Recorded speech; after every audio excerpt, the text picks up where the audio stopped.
اس میں common ground تو یہ ہے کہ انگلش بولتے ہیں امریکن ایکسنٹ سے، لیکن اس میں ہر رنگ، ہر نسل اور ہر شکل کا بچہ جو ہے وہ پایا جاتا ہے، جو اب ایک امریکن بچہ ہے، اور اس امریکن فیکٹری جو ہے نا، نیشن میکنگ فیکٹری، اس میں سے نکل رہا ہے۔ اس میں گورے بھی ہیں، کالے بھی ہیں، براؤن بھی ہیں، پیلے بھی ہیں، نیلے بھی ہیں، جاپانیز اوریجن کے ہیں، ہسپینک اوریجن کے ہیں، چینی اوریجن کے ہیں، اور وہ سب ایک قوم ہے جن کے درمیان میں بیسک جو کانٹریکٹ ہے وہ یہ ہے کہ جو بنیادی انسانی حقوق ہیں، جو امریکن ڈکلیریشن ہے، right to life, liberty and pursuit of happiness, جس نے انہیں اکٹھا کیا ہوا ہے۔ اب جب میں یہ دیکھتا ہوں کہ پاکستان سے خبر آئی ہے بلومبرگ کی کہ بہت بڑی تعداد میں لوگوں نے امیگریٹ کیا ہے، جو امیگریٹ اگر آپ کرنا چاہتے ہیں اپنے بچوں کے مستقبل کے حوالے سے، تو امریکہ سے بہتر کوئی اور جگہ آپ کے لیے نہیں ہے جہاں ایک نئی قوم کی فیکٹری لگی ہوئی ہے اور وہ مینوفیکچر ہو رہی ہے۔ میرا خیال ہے کہ دی اونلی ادر ایگزامپل جو امریکہ سے کمپیریبل ہو سکتی ہے وہ کینیڈا کی ہے۔ باقی یورپ میں کوشش ان کی بہت ہے، لیکن وہاں ایک سنگل قوم نہیں پیدا ہوتی، وہاں بہت زیادہ نسلی اور مختلف قسم کے قومیتی امتیاز جو ہیں وہ بہت زیادہ پائے جاتے ہیں۔ اب آئیں پاکستان چین ٹینشنز کی طرف۔ شاید گزشتہ 60-70 برس میں کبھی بھی پاکستان اور چین کے درمیان اس قسم کی ٹینشن جو ہے وہ نہیں دیکھی گئی، جس کا مظاہرہ گزشتہ 24 گھنٹے میں پاکستان فارن آفس کی جو بریفنگ کی ہے ممتاز زہرا بلوچ صاحبہ نے، وہاں پہ دیکھنے میں آیا، جہاں ممتاز زہرا بلوچ نے ایک سوال کا جواب دیتے ہوئے یہ کہا کہ چینی ایمبیسڈر کا جو رویہ ہے اور جو ان کے کامنٹس ہیں وہ ہمارے لیے بڑے پرپلیکسنگ ہیں، بڑے کنفیوزنگ ہے، ہمیں کچھ سمجھ نہیں آ رہی کہ چینی ایمبیسڈر جو ہیں انہوں نے اس قسم کے کامنٹس کیوں کیے ہیں۔ اور پھر انہوں نے یہ بھی کہا کہ چینی ایمبیسڈر جو ہیں انہوں نے ڈپلومیٹک نارمز کو وائولیٹ کر دیا ہے۔ یہ معاملہ کیا ہے؟ یہ وہی معاملہ ہے جس کا میں نے اپنے پچھلے ویلاگ میں ذکر کیا تھا کہ جب چین کی 75ویں اینیورسری پروگریس اینڈ ڈیولپمنٹ کے حوالے سے مشاہد حسین صاحب کے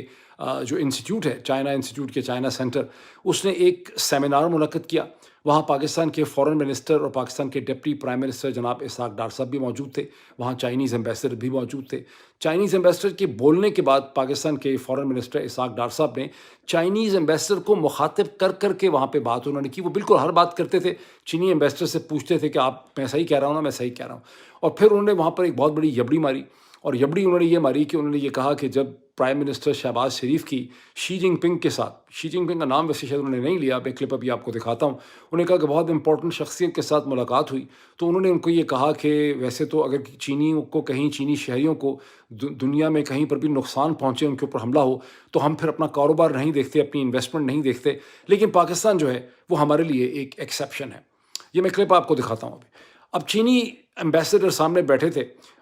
وہ بڑے مجبور ہو گئے، انہوں نے ایک رائٹ آف ریپلائی مانگا، حالانکہ تقریب وہاں پہ ختم ہو رہی تھی، اور وہ آ کے انہوں نے یہ کہا کہ ایسا نہیں ہے، پریزیڈنٹ ہمارے کسی ٹاپ لیڈر نے ایسی کوئی بات نہیں کی، وہ کر ہی نہیں سکتا، بیکاز چینی جو لوگ ہیں ان کی زندگی اور ان کی سیکیورٹی ہمارے لیے بہت زیادہ اہم ہے، اور اگر ہمارا یہ سیکیورٹی کا مسئلہ حل نہ ہوا تو پھر جو سی پیک یا ڈیولپمنٹ ہے وہ پروگریس نہیں کر سکے گی۔ پاکستان کے جن انگریزی کے اخبارات میں پاکستان کے فورن آفس کے کامنٹس چھپے ہیں، ڈان کے اندر، ٹریبیون کے اندر اور بھی اخبارات میں، وہاں اس چیز کا بالکل بھی ذکر نہیں ہے کہ چینی ایمبیسڈر نے سیکیورٹی کے حوالے سے اوپنلی جو کامنٹ کیے ہیں اور جو انہوں نے کہا کہ سی پیک ڈیولپمنٹ اور انویسٹمنٹ نہیں ہو سکے گی اگر سیکیورٹی نہیں ہوگی، یہ انہوں نے اسحاق ڈار صاحب کے کامنٹس کے جواب میں کیے ہیں، یہ کہیں نہیں چھپا ہوا۔ وہاں صرف ایسا ہی ہے کہ چینی ایمبیسڈر جو ہیں وہ پاگل ہو گئے ہیں، یعنی پاکستان کے اخباروں کو یہ اجازت ہی نہیں ہے کہ وہ اصل معاملہ جو ہے وہ لکھ سکیں۔ تاہم پاکستان کے ٹیلی ویژن چینلز کے اندر اس کی ڈسکشن ہوئی ہے۔ نصرت جاوید صاحب نے اپنے پروگرام کے اندر، جو پاکستان کے بہت ہی منجب پرانے صحافی ہیں، وہاں پہ انہوں نے اسحاق ڈار صاحب کا کلپ بھی رن کیا، اور نصرت جاوید صاحب کا خیال یہ ہے، انالیسس یہ ہے کہ چونکہ اسحاق ڈار صاحب کی انگریزی کمزور ہے، انہیں انگریزی بولتے ہوئے ان کو چاہیے تھا کہ ریٹن پیپر سے وہ پڑھتے، کیونکہ ان کو احساس نہیں ہوا کہ ان کے کامنٹس کا مطلب بنتا کیا ہے۔ میں آپ کو اسحاق ڈار صاحب کا وہ چھوٹا سا کلپ بھی دکھاتا ہوں۔ On the security issue, I'm talking about for our brothers and sisters from China. China leadership, I won't precisely name, in our recent meetings, Chinese are very clear. No matter how lucrative an investment is anywhere, if the security issue is there, they don't send Chinese personnel. Am I right, Ambassador? Your country is the only exception. This is what Chinese leadership told to Prime Minister of Pakistan in my presence. اب آپ اپنے آپ سے سوال پوچھیں کہ اسحاق ڈار صاحب کے بظاہراً جو بڑے انوسنٹ اور معصومانہ سے کامنٹس ہیں، اس پہ چینی ایمبیسڈر جو ہے اس کو اتنا رد عمل کیوں دینا پڑا؟ بنیادی طور پہ اسحاق ڈار صاحب نے بہت بڑا بلنڈر کیا، انہوں نے ایک بہت بڑی یبڑی ماری۔ اگر پریزیڈنٹ شی جن پنگ نے شہباز شریف کو کوئی ایسی بات کہی بھی تھی تو اسحاق ڈار صاحب نے اس کو یہاں پہ پبلک فورم میں کہہ کے چینی حکومت کی جو ایک سٹیٹڈ پبلک پوزیشن ہے، جو ان کی فورن پالیسی کی پوزیشن ہے اور 1.4 بلین کی آبادی کا یہ ملک ہے، اس کو انہوں نے کنٹراڈکٹ کر دیا۔ چینیوں کی جو پوزیشن ہے، جس کی مسلسل ہیڈ لائنز پاکستان اور دنیا کے اخباروں میں لگ رہی ہیں، وہ یہ ہے کہ چینی بہت کنسرنڈ ہیں کہ ان کے لوگوں کے اوپر پاکستان میں جو حملے ہو رہے ہیں وہ مسلسل ایمفسائز کر رہے ہیں کہ سیکیورٹی کو امپروو کرنا ہوگا۔ بہت سی ہیڈ لائنز لگ چکی ہیں، اگر ذرا سا بھی آپ تھوڑا سا بھی چائنا پاکستان ٹینشنز یا چائنا پاکستان سیکیورٹی لکھیں گے تو آپ کے سامنے بے تحاشا ہیڈ لائنز آ جائیں گی کہ کیسے مئی کے مہینے میں چینیوں نے یہی کہا، جون میں بھی یہی کہا، جولائی میں بھی ان کے آفیشلز نے یہی کہا، ان کے پرائم منسٹر جب لی کیانگ یہاں پہ آئے تو بھی انہوں نے یہی کہا کہ سیکیورٹی کو امپروو کرنا ہوگا ورنہ بزنس کلائمیٹ، انویسٹمنٹ نہیں ہو سکے گی، سی پیک کو خطرہ ہے وغیرہ وغیرہ۔ اسحاق ڈار صاحب نے اپنے کامنٹ کے ذریعے یہ تاثر پیدا کر دیا کہ چینی جو کچھ بھی پبلکلی کہہ رہے ہیں وہ غلط ہے، اور اصل میں چینی شہریوں کے مارے جانے سے چین کی حکومت کو اور خاص کر کے پریزیڈنٹ شی جن پنگ کو بالکل بھی فرق نہیں پڑتا۔ یہ وہ وجہ ہے جس کی وجہ سے چائنیز ایمبیسڈر کو خلاف ضابطہ اور ایک بہت ہی عجیب طریقے سے آ کے ان کو اس کی کلیریفیکیشن دینی پڑی، جو خود ان کی اپنی جو ڈپلومیسی ہے اس میں اس کی کوئی مثال غالباً نہیں ملتی ہوگی کس طرح سے چائنیز ایمبیسڈر واپس آیا ہو اور اس نے اس کی کلیریفیکیشن جو ہے وہ دی ہو۔ اسحاق ڈار صاحب نے جو کامنٹ کیا اس کے پیچھے ایک اور بھی سنگ دلی ہے۔ وہ سنگ دلی یہ ہے کہ پاکستان کے جو اشرافیہ اور رولنگ ایلیٹ ہے ان کے لیے پاکستانیوں کی زندگی کی کسی بھی قسم کی کوئی قدر و قیمت نہیں ہے، ان کو بالکل بھی پرواہ نہیں ہے۔ پاکستان میں انسانی جان کی، پاکستانی لوگوں کی انسانی جان جو ہے وہ جس طرح سے کیڑیوں کی طرح، چونٹیوں کی طرح پاکستانی مر رہے ہیں روز، ان کو اس کی بالکل بھی پرواہ نہیں ہے، اور ان کا خیال ہے کہ کسی بھی حکومت کو دنیا میں اپنے شہریوں کی پرواہ نہیں ہوگی۔ تو یہ انہوں نے بڑا ایک ایمبیرسنگ پوائنٹ یہاں پہ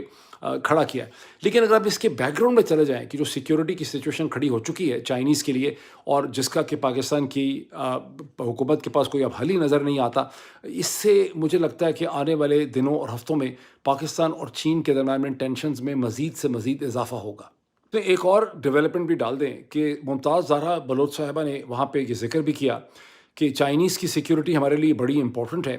اور ابھی تو پاکستان کے پریزیڈنٹ آصف علی زرداری نے چین جا کے پریزیڈنٹ شی جن پنگ کو بریف کرنا تھا کہ ہم اس حوالے سے کیا ہم نے پروگریس کی ہے اور ہم نے اس حوالے سے کیا اقدامات جو ہیں وہ لیے ہیں۔ لیکن چونکہ پریزیڈنٹ کو وہ زخمی ہو گئے ہیں پریزیڈنٹ آصف علی زرداری، اس لیے اب ان کا جو یہ ٹرپ ہے وہ 1 مہینے تک کے لیے، 4 ہفتے کے لیے آگے چلا گیا، ڈیلے ہو گیا۔ اب یہ کیا معاملہ ہے؟ یہ معاملہ یہ ہے کہ تھرسڈے کی رات کو یا ویڈنسڈے کی رات کو یہ انکشاف کیا گیا کہ ٹیوزڈے کی شام کو جب آصف علی زرداری صاحب متحدہ عرب امارات پہنچے تو وہ جہاز سے اترتے ہوئے سلپ کر گئے اور ان کے پاؤں جو ہے وہ فریکچر ہو گیا، وہ ہاسپٹل گئے، اس کے بعد ان کو وہاں پہ پلاسٹر جو ہے وہ لگانا پڑا ہے، اور اب وہ واک نہیں کر سکتے، ٹریول نہیں کر سکتے۔ تو اب وہ جو فوری طور پہ ان کا چین کا ٹرپ تھا اگلے چند دنوں کے اندر وہ نہیں ہو سکے گا، وہ 4 ہفتوں کے لیے آگے ڈیلے ہو گیا۔ اب پاکستان میں کوئی بھی چیز سچی نہیں ہو سکتی، ہوتی یہ عین ممکن ہے کہ یہ بالکل ایسا ہی ہوا ہو جس طرح سے پاکستانی ذرائع ابلاغ اس کو اسٹریٹ کر رہے ہیں، لیکن اندر ایک خفا یہ بھی چل رہی ہے کہ چینیوں نے فی الحال منع کر دیا ہے، انہوں نے کہا ہے کہ پہلے چیزیں ٹھیک کریں اور پھر چین آئیں، تو یہ بھی اس کا ایک بیک گراؤنڈ ہو سکتا ہے۔ اب اسی کانٹیکس کے اندر ایک اور چیز ڈال دیں، اور اس چیز کا تعلق ہے برکس سے۔ برکس کے حوالے سے جو سوال پوچھا گیا، برازیل، رشیا، انڈیا، چائنا جو بلاک ہے جس میں ابھی ایکسپینشن بھی ہوئی ہے، اس کے حوالے سے ممتاز زہرا بلوچ صاحبہ سے سوال پوچھا گیا۔ تو ممتاز زہرا کہ پاکستان اس میں شامل کیوں نہیں ہوا، پاکستان کو کیوں نہیں اس کے اندر شامل کیا گیا، تو ممتاز زہرا بلوچ صاحبہ نے بڑی بری شکل بنا کے بڑے برے منہ سے کہا کہ پاکستان برکس میں شامل ہونے کے لیے بالکل ایلیجبل بھی ہے، ہم اس کے لیے بالکل تیار بھی ہیں، ہم بالکل فٹ ہیں، اور یہ برکس کا بلکہ ایک ٹیسٹ ہے ملٹی لیٹرزم کا کہ پاکستان کو برکس کے اندر جو ہے وہ لے جاتے ہیں یا نہیں لے جاتے۔ لیکن وہاں پہ ایک خاصی ڈیفیکلٹ قسم کی سچویشن یہ بن چکی ہے کہ نہ صرف اس کے کہ کازان میں جو رشیا کے اندر برکس کا سمٹ ہوا، وہاں 4 نئے ممالک کو باقاعدہ ممبر کے طور پہ شامل کیا گیا، جس میں مصر ہے، ایجپٹ ہے، جس میں ایران ہے، جس کے اندر متحدہ عرب امارات ہے، اور افریقہ کا ملک ایتھوپیا ہے۔ بلکہ وہیں پر اب یہ بات کلیئر ہو گئی ہے کہ 14 کنٹریز کو وہاں پر ایک ڈائیلاگ پارٹنر بنایا گیا ہے برکس کے ساتھ، جن میں پاکستان نہیں ہے. ان 14 کنٹریز کے اندر یورپ کے ملک بھی ہیں, لاطینی امریکہ کے ملک بھی ہیں, برادر اسلامی ملک ترکی بھی ہے, ان کے اندر بولیویا بھی ہے لاطینی امریکہ کا, لیکن اس کے اندر وہ پاکستان نہیں ہے جس نے ممبرشپ کی اپلیکیشن سپتمبر 2023 میں دی تھی. اب ایک عام قیاس یہی ہے, ایون اسٹیمسن سینٹر کی ایک رپورٹ تھی 1 مہینہ پہلے چھپی, کہ ہندوستان کا جب تک اپروول نہیں ہوگا پاکستان جو ہے وہ برکس میں شامل نہیں ہو سکے گا. تاہم 9ویں مہینے ستمبر میں روس کے ڈپٹی پرائم منسٹر جب پاکستان آئے, انہوں نے پاکستان کے آرمی چیف سے ملاقات کی تو انہوں نے ایشور کیا کہ روس پاکستان کے برکس کے کینڈیڈیچر کو سپورٹ کرے گا. تو اب صرف ہندوستان نے روکا ہے, برازیل نے روکا ہے, پاکستان کے یا کس نے روکا ہے؟ پاکستان کے سوشل میڈیا میں یہ مسلسل خبر گردش کر رہی ہے کہ چین نے بھی پاکستان کی برکس میں انکلوژن کی مخالفت کی ہے, یا کم از کم اسے سپورٹ نہیں کیا. اس پوائنٹ کے اوپر یہیں سے آپ اندازہ لگا سکتے ہیں کہ اس وقت پاکستان اور چین کے اوور آل جو ریلیشن شپ ہیں وہ کہاں کھڑے ہیں. اسی جو پریس ٹاک ہے, بریفنگ ہے فارن آفس کی, اس میں ممتاز زہرا بلوچ صاحبہ سے سوال پوچھا گیا کہ ایک بار پھر افغان طالبان نے پاکستان کو ایڈوائز کیا ہے کہ آپ ٹی ٹی پی کے ساتھ نیگوسیشن کریں, اس کا حل نکالیں. اس پہ انہوں نے کہا کہ ہماری پوزیشن یہ ہے کہ ہم ٹی ٹی پی دہشت گرد ہیں, انہوں نے پاکستان کے لوگوں کو قتل کیا ہے اور ہم ان کے ساتھ کسی بھی قسم کی بات چیت نہیں کریں گے. بلکہ انہوں نے یہ کہا کہ افغان طالبان جو ہیں ہم ان کا موقف نہیں مانتے کہ وہ ٹی ٹی پی کو سپورٹ نہیں کر رہے. ہمارے پاس بڑی سالڈ ایویڈنس ہے کہ افغانستان کے اندر ٹی ٹی پی کو سینکچوریز حاصل ہے. اس پوزیشن کو آپ ایبزارب کریں, اور پھر میں جو کامنٹ آخر میں کرنے لگا ہوں وہ بڑا بہتر طور پہ آپ کو سمجھ آئے گا. اب آپ سن چکے ہیں کہ 14-15 گھنٹے پہلے بڑا اس کو جشن منایا گیا پاکستان میں کہ پاکستان کے 160 یا 161 جو ممبران پارلیمنٹ ہیں, جس پہ پی ایم ایل این کے ہیں, پی پی پی کے ہیں, اس میں جے یو ایف کے ہیں, بلوچستان عوامی پارٹی کے ہیں, ایم کیو ایم کے ہیں, ان سب نے ایک خط لکھا ہے. خط کس کو لکھا ہے؟ پریزیڈنٹ جناب فارم 47 کے پرائم منسٹر جناب شہباز شریف صاحب کو خط لکھا ہے, اور اس میں انہوں نے بڑی سرزنش کی ہے کہ امریکن کانگریس جو خط بازی کر رہی ہے, جو گریگ کسار کا لیٹر ہے پاکستان کے حوالے سے, الیکشن کے حوالے سے, عمران خان کے حوالے سے, یہ پاکستان کے اندرونی معاملات کے اندر ایک انٹرفیرنس ہے جسے قبول نہیں کیا جائے گا. اب پاکستان کی میڈیا میں, وی لاگ مارکیٹ میں اس کو ایک جوک سمجھا گیا ہے کہ پاکستان کی فارم 47 کے جو پارلیمنٹیرینز ہیں وہ امریکہ کی کانگریس کو لیکچر دے رہے ہیں. لیکن آپ یہ سوال پوچھیں اپنے آپ سے کہ جنرل صاحبان کی کیا ایسی مجبوری ہے جس کی وجہ سے اس قسم کا ڈرامہ ان کو کرنا پڑا؟ مجبوری ان کی یہ ہے کہ ان کے پاس پاکستان میں در حقیقت وہ یہ کہنا کیا چاہ رہے ہیں یہاں پہ. یہ اس خط کے ذریعے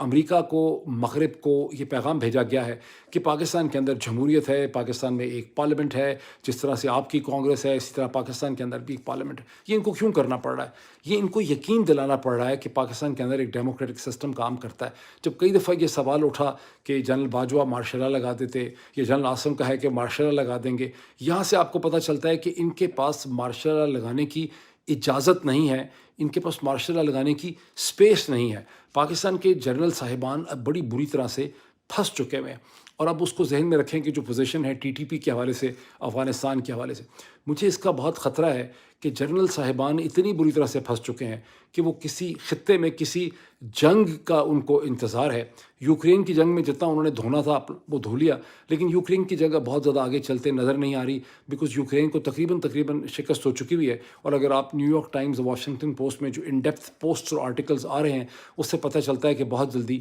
یوکرین کو رشیا کے ساتھ, رشیا کی ٹرمز اینڈ کنڈیشن کے اوپر جو ہے وہ صلح کرنی پڑے گی. تو پاکستان کے جرنیل صاحبان کو جو جنگ چاہیے اپنی امپورٹنس جتانے کے لیے, اپنی ریلیونس زندہ رکھنے کے لیے, وہ کہاں سے آئے گی؟ یہ ایک بہت بڑا سوال ہے, اسے ذہن میں رکھیں. ابھی اتنا ہی, پھر آپ سے ملاقات ہوتی ہے. Thank you.